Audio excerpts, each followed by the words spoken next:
Welcome to part 2 of organizing our inventory for our small business. If you saw part 1, then you saw basically I just moved all of our inventory out of the shipping boxes that it came in into plastic bins just to keep everything a bit more organized.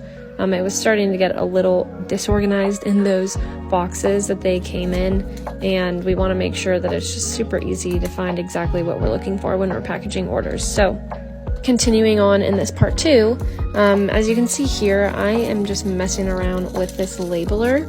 Back at Pickle HQ at my parents' house, my dad actually had this labeler for quite a while and he never used it before, and he was going to throw it away.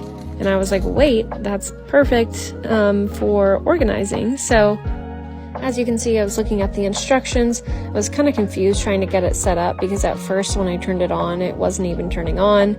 And then I was trying to press print and it wouldn't print. So I was very confused. But then thankfully, I finally got it to print. Cut that first one and it was unfortunately a little bit messed up. But printed it again and I was able to get it working.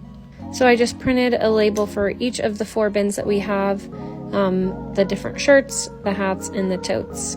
Just to change the subject for a second, I am curious how many of you guys that are either watching this or following along with us are pickleball lovers like us, or you could say pickleball addicts. And if you are, I'm also curious maybe where you're located, whether in the United States or around the world, because honestly, pickleball is just absolutely exploding and taking over the whole world.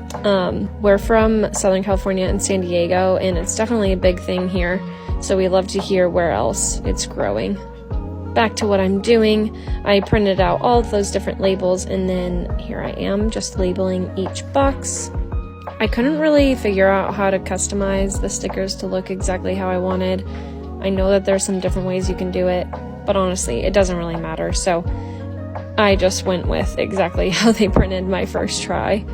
As usual, I was in a little bit of a rush here, pre-New Year's Eve shenanigans, but I got it all done, which felt so good, and just stored it over there in the corner of my parents' garage. I know it's not super pretty looking, but you know, it works. It's a great place for us to be able to hold our stuff for now. Anyways, thanks for following along.